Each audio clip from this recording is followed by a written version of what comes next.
पति पत्नी का जो संबंध होता है बहुत ही नेक और बहुत ही सच्चा संबंध होता है। इनका संबंध मानो एक पेन और स्याही जैसा होता है। अगर पेन में स्याही नहीं होगी तो पेन चल नहीं पाएगा। इसी तरह से पति पत्नी का भी कुछ संबंध होता है कि अगर पति अपनी पत्नी का साथ ना दे तो वो टूट जाएगी और पत्नी अपने पति का साथ ना दे तो वो भी टूट जाएगा।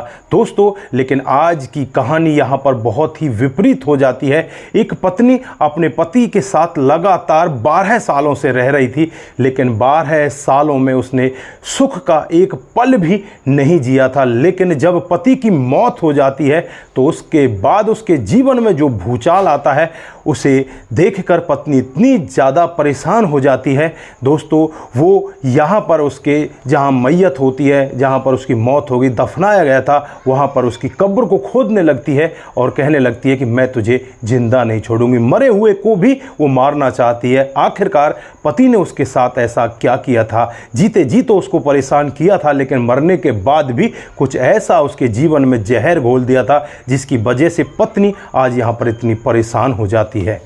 दोस्तों, क्या था पूरा मामला? अगर आप लोग भी मामले को डिटेल से जानना चाहते हो तो वीडियो को जरा सा भी स्किप ना करें, लास्ट तक वीडियो को जरूर देखिएगा। आगे बढ़ने से पहले हमारी वही रिक्वेस्ट कि जो हमारे चैनल के साथ नए हैं कृपया करके चैनल को फॉलो कर लें, बेल आइकन को जरूर प्रेस करें। नमस्कार, जय हिंद। आप देख रहे हैं APH न्यूज राहुल रावत के साथ। दोस्तों, आज की जो हकीकत की घटना आप लोगों को बताने जा रहा हूँ, उत्तर प्रदेश में एक जिला पड़ता है लखनऊ, यहीं के एक गाँव की ये हकीकत की घटना है। यहाँ पर सोहनलाल नाम का एक लड़का जो अपने माता पिता के साथ आराम से रहा करता, लेकिन जो सोहनलाल की आदत होती है वो बहुत ही अलग होती है। वो ज़्यादातर कोठे पर जाया करता, शराब पिया करता। अब यहाँ पर इसकी शादी होती ही नहीं। माँ बाप बहुत ज़्यादा परेशान हो जाते हैं। परेशान होने के बाद बड़ी मशक्क़तों के बाद एक 18 साल की लड़की देख ली जाती है जिसका नाम रेखा होता है। दोस्तों, रेखा गरीब घर से होती है। फिर यहाँ पर रेखा की शादी सोहनलाल के साथ हो जाती है और जब वो घर में आती है तो 2 महीने के बाद ही उसे सब कुछ पता चल जाता है कि यहाँ पर सोहनलाल का हाव व्यवहार कैसा है, वो कैसा आदमी है, वो करता क्या है। वो यहाँ पर अपने सास ससुर से कहने लगती है कि मैं इसके साथ कैसे रहूँ, ये तो बहुत ही खराब है। तो यहाँ पर सास ससुर इस महिला के हाथ जोड़ने लगते, जो उनकी बहू होती है रेखा, उससे कहने लगते हैं कि बेटा किसी भी तरह से तू हमारे घर को संभाल ले, इसने तो हमारे जीवन को नर्क बना कर रखा है, तू टेंशन मत कर, कोई भी प्रॉपर्टी हम इसके नाम नहीं करेंगे, सारी प्रॉपर्टी तुम्हारे नाम कर देंगे, कोई बच्चा हो जाएगा तो उसके नाम कर देंगे। दोस्तों, यहाँ पर रेखा भी मान जाती है और सास ससुर की बात को मानकर इनके साथ रहने लगती है। धीरे धीरे करके 1 साल बीतता है और 1 साल बाद यहाँ पर इसको एक बेटा होता है। दोस्तों, अब ये बेटा धीरे धीरे बड़ा होने लगता है और एक दिन यहाँ पर जो सोहनलाल होता है बहुत ही ज़्यादा शराब पीकर आता है और अपने पिता से कुछ उल्टा सीधा कह देता है।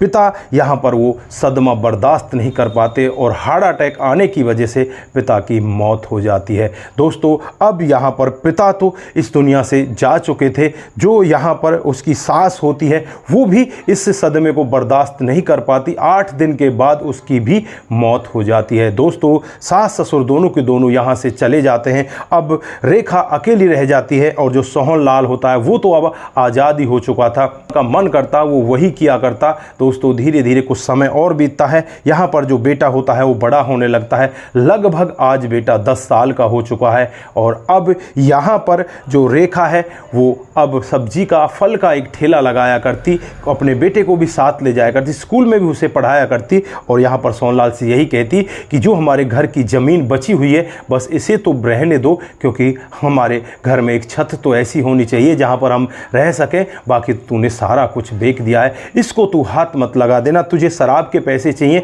तो मैं तुझे शराब के पैसे दे दूंगी, तू बस घर से बाहर मत जाया कर, घर ही रहा कर। दोस्तों, रेखा बड़ी मुसीबतों से अपने बेटे को पालने लगती है और एक दिन का वाक़या होता है जब यहाँ पर जो सोहनलाल होता है वो बीमार हो जाता है और बीमार होने के बाद जब उसका चेकअप वगैरह कराया जाता है तो डॉक्टर साहब यहाँ पर कहने लगते हैं कि ये कुछ ही दिनों का मेहमान है, 1-2 महीने ही ये जी पाएगा, क्योंकि इसके गुर्दे, किडनी वगैरह सब कुछ फेल हो चुके हैं, अब कुछ भी ऑर्गन इसके सही नहीं बचे हुए, ये ज़्यादा दिन का मेहमान नहीं है। दोस्तों, ना तो यहाँ पर रेखा को कुछ गम होता, ना ही कुछ खुशी होती, क्योंकि रेखा तो बस यहाँ पर ऐसे ही जी रही थी। पिछले 11-12 साल से वो बस ऐसे जी रही थी कि उसका पति तो है, लेकिन उसको कोई फ़ायदा नहीं है, ना उसका कोई साथ है, ना ही कभी उससे वो कोई बातचीतें करता। वो बाहर जाया करता, अय्यासी किया करता, शराब पिया करता, वो इसी तरह से रहता है। दोस्तों, धीरे धीरे करके 33 दिन का समय बीत जाता है और 33वें दिन ही अचानक जो सोहनलाल होता है इस दुनिया को छोड़कर विदा हो जाता है। दोस्तों, सोहनलाल के मरने के बाद अब इसका अंतिम क्रियाक्रम किया जाता है। जो लड़का होता है उसकी उम्र लगभग 12 साल हो चुकी होती है। दोस्तों, 12 साल का लड़का अपने पिता को अग्नि के सुपुर्द करता है, लेकिन यहाँ पर जैसे ही तीसरा दिन आता है इसकी मौत होने के बाद, तो यहाँ पर एक महिला आती है जिसका नाम पायल होता है, जिसकी उम्र लगभग 40 से 42 साल होगी। वो महिला यहाँ आकर रेखा से कहने लगती है कि ये घर मेरा है और ये मेरे पति का घर है। दोस्तों, अब रेखा जब ऐसा वाक्य सुनती है तो यहाँ पर आग बबूला हो जाती है और उसे धक्के मारकर वहाँ से भगाने लगती। तेरा दिमाग खराब हो गया है, मेरा पति है और ये मेरा पति था और ये मेरे पति का ही घर था, तूने यहाँ आकर ऐसा कहा कैसे? तो यहाँ पर वो कहती है कि मेरे पास कागज़ हैं, और 2 दिन के बाद वो पुलिस को लेकर वहाँ पर पहुँच जाती है। पुलिस भी यहाँ पर रेखा को 1 सप्ताह का समय देकर जाती है कि 1 सप्ताह में आपको यहाँ से अपना सामान हटा लेना है, नहीं तो यहाँ पर आपके सामान को बाहर फेंक दिया जाएगा, आपको धक्के मारकर यहाँ से निकाल दिया जाएगा। दोस्तों, अब यहाँ पर जो रेखा होती है टूट सी जाती है, उसका क्रोध 7वें आसमान पर हो जाता है। दोस्तों, वो वहीं पर पहुंच जाती है जहां पर सोहनलाल को अग्नि के सुपुर्द किया गया था। उस मिट्टी को खुरचने लगती है और यहां पर कहने लगती है कि आज तुझे मैं जिंदा नहीं छोड़ूंगी, जबकि वो मर चुका था। उसकी जो शरीर है वो राख बन चुकी थी, लेकिन यहां पर गुस्सा इस तरह का था कि वो यहां पर अपने गुस्से को इस तरह से दिखा रही थी। दोस्तों, अब यहां पर 12 साल का लड़का अपनी मां को बार बार खींचता, लेकिन मां वहां पर रुकने का नाम नहीं लेती, क्योंकि उसके दिमाग में भूत सवार हो चुका था कि उसके पति ने मरने के बाद भी उसको इतनी परेशानियों में डाल दिया। दोस्तों, अब यहां पर 12 साल का लड़का सड़क के किनारे बैठ जाता है और वहीं पर एक व्यक्ति साइकिल से आ रहा होता है जिसका नाम मोहित होता है, जो नौकरी पेशा किया करता है। उसकी उम्र भी लगभग 35 से 36 साल होती है। दोस्तों, जब यहां पर 12 साल का लड़का उससे मदद मांगता है कि मेरी मां को बचा लीजिए, मेरी मां ऐसा कर रही है, तो मोहित यहां पर उस महिला के पास जाता है, उसे समझाता है,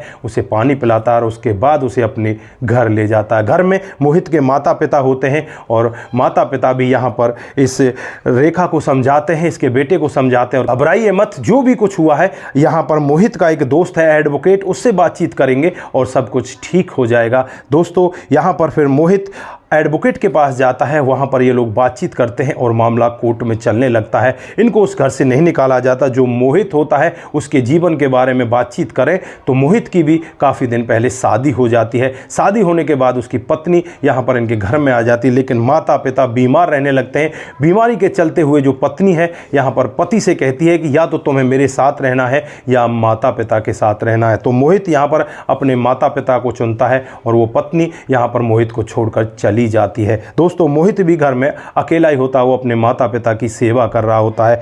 अब यहाँ पर जो मोहित होता है वो किराए के घर में रहा करता है और यहाँ पर जो रेखा होती है वो उससे कहती है कि तुम किराए के घर में क्यों रहती हो, किराया क्यों देते हो, माता पिता को लेकर हमारे ही घर में चलो। दोस्तों, फिर मोहित उसी घर में रहने लगता है और जो रेखा होती है अपना वही सब्जी का ठेला, फल का ठेला लगाने लगती है। बेटा उसका स्कूल जाने लगता है। धीरे धीरे समय बीतने लगता है, लगभग 2 साल का समय बीत जाता है और इन 2 सालों में 2 लाख रुपए की रकम भी ये कोर्ट के जरिए खर्च कर देते हैं, वकीलों को दे देते हैं। और 2 साल बाद यहाँ पर जब फैसला आता है तो जो इनका घर होता है इन्हीं को मिलता है और इसके बावजूद 1.5 से 2 बीघे ज़मीन जो और गलत तरीके से यहाँ पर इसके पति सोहनलाल से अपने नाम करवा रखी थी, उस ज़मीन को भी इन्हें वापस दिया जाता है। यहाँ पर जो पायल होती है वो एक कोठे की मालकिन होती है और यहाँ पर सोहनलाल को इसी तरह से अपने कब्जे में लेती रहती है उसको खुश करने के लिए नई नई लड़कियां पेश किया करती, उसे शराब पिलाया करती, इसी तरह से उसकी ज़मीन को अपने नाम लिखवाती है,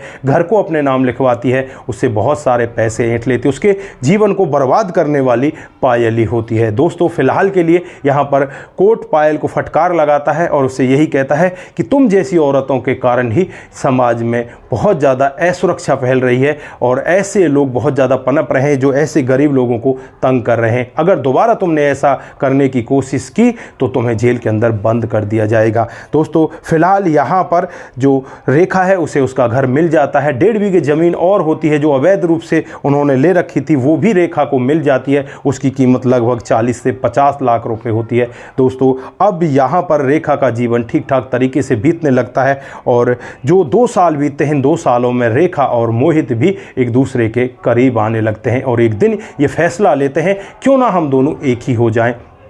दोस्तों यहाँ पर मोहित के माता पिता भी यही चाहते थे कि ये दोनों एक हो जाए और फिर एक दिन होता भी कुछ ऐसा ही है, दोनों के दोनों जाकर एक मंदिर में शादी कर लेते हैं और फिर इनका जीवन बड़े बेहतर तरीके से कटने लगता है। दोस्तों हाल फिलहाल ही यहाँ पर रेखा एक बेटी को भी जन्म देती है और इनका जीवन बड़ी ही खुशियों से चल रहा है। मोहित आज भी नौकरी किया करता है और जो रेखा है वो अपनी फल और सब्जी का ठेला लगा रही है। माता पिता की वो सेवा करते हैं, बड़े ही आराम से, बड़े प्रेम पूर्वक इनके जीवन में आनंद चल रहे हैं। दोस्तों ये आज आप लोगों ने सुनी किस तरह यहाँ पर एक पति जीते जी भी अपनी पत्नी को परेशान करके गया और मरने के बाद भी उसके जीवन में परेशानियां ही छोड़कर चला जाता है। ऐसे ऐसे लोग भी हमारे समाज के अंदर हैं। तो दोस्तों यहाँ पर आप लोग क्या कहना चाहते हैं, आपकी जो भी राय है एक बार कमेंट बॉक्स में जरूर दीजिएगा। के लिए बस इतना ही, फिर मिलते हैं किसी नई मोड के साथ। तब तक के लिए आप अपना ख्याल रखें, परिवार का ख्याल रखें। जिन साथियों ने हमारे पिछले वीडियोज पर कमेंट किए थे उनका नाम हम आज यहाँ पर बारी बारी से लेने वाले हैं।